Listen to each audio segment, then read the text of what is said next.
My practice has changed a lot more confident.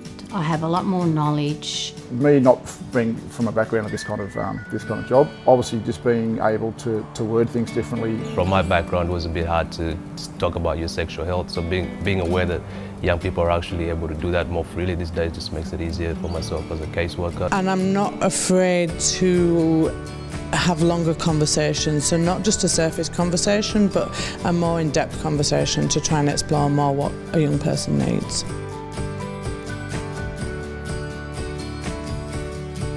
I've supported one client, which was a massive eye-opener for me, so I wouldn't have known how to deal with that unless I'd actually done the program. I think it helped them by me having an understanding of what they're going through. At our crisis accommodation, I gave them the list of referral points and they picked where they would like to go, and I made an appointment online for them and they were able to go and attend themselves. I've had some young people come to me and tell me that they've had some concerns, so we've spoken about that openly with them, and then I've given them the resources on how to follow that up and have a check-up. Since the project, I've supported a young person. I actually had a young person who was only 16 requiring a termination, and because we've got some staff that we've dealt with in sexual health that are lovely and we're comfortable with, we were able to ring them and say, where should we go, who can we use?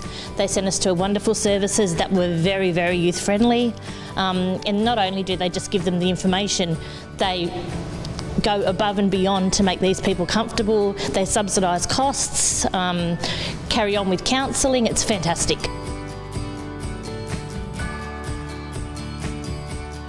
The biggest thing I learned is how little I knew. I thought I knew a fair bit, and then the more we went into the training, the more I realised there's a lot more going on. Looking at what's on a local level within New South Wales, it always amazes me in Australia all the different rules and regulations across different states and different ways things and practices happen. Basically all the knowledge, especially with the LGBTIQ community as well, which was something that I was not aware of. I'm a young teenager myself, and I was just able to have these conversations with him as soon as I went home, and my mind was blown, really.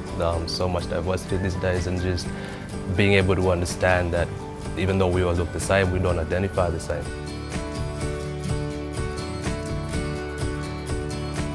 It's changed the way I work with young people. I'm more confident, have more knowledge, I'm more relaxed, I have more resources.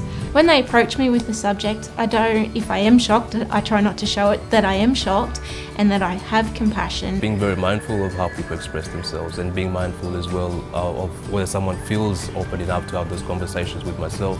So not so much to be able to put myself in a situation where I choose to discuss sexual health with a young person whereby they're not comfortable, but just being able to understand how to approach them to be able to have that conversation. Particularly understanding some of those cultural issues and those kind of things that we don't always see in a field of work. Feel like I've got a tool bag on my back to be able to use different approaches to get information that I'm needing and to look at options. So it's like a tool bag of sexual health, if you like. I've been able to pull out different bits and do that. So.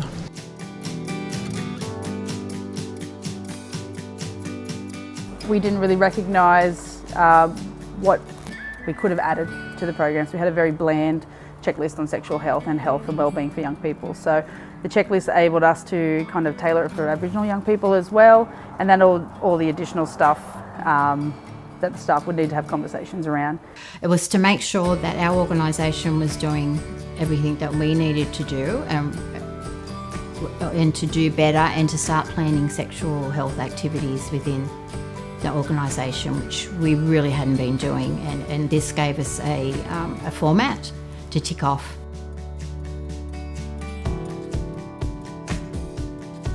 It's changed our service.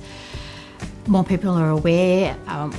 You could do it individually or as a team, or the organisation, managers and stuff can do the checklist, so it involves everybody. Probably that in-depth of our assessment. When young people come in, it's just not focusing on their homelessness and their situation, it's focusing on their wellbeing as well. So adding this checklist as well to make sure we're touching on their sexual health and health needs.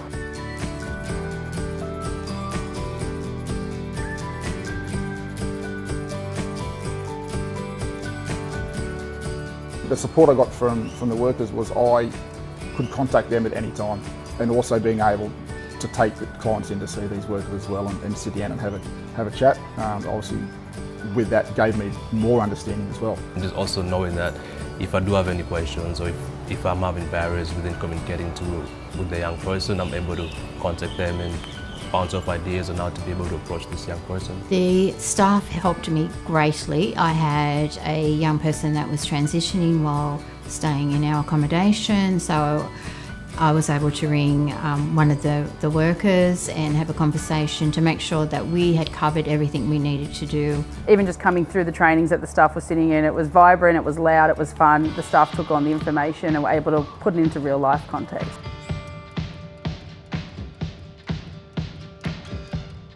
Oh, definitely. Definitely. Yes, I would definitely recommend the Sexing Up the Sexter program. The knowledge you gain, the resources they give you, the support they give you is absolutely amazing. I think if you are working with any young people, it would be absolutely necessary to know these things. I think sexual health is a very taboo subject, and I think depending how you've had those discussions within families and peers and community can really affect your knowledge and awareness of that.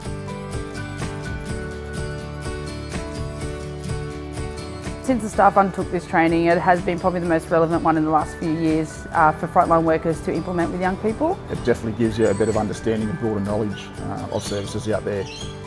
Obviously what the youth are going through, a lot of things that I didn't understand was that young kids couldn't obviously come and speak to especially adults about what's happening. It's made me so passionate about young people's sexual health, sexuality and sexual identity that after doing this program that I think we need to get it out there more. Just having the information that there is support for them.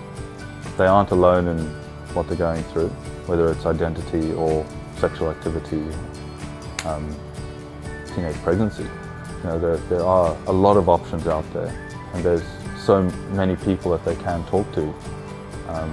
It's just finding that. And the more people that get this training, the more access they have.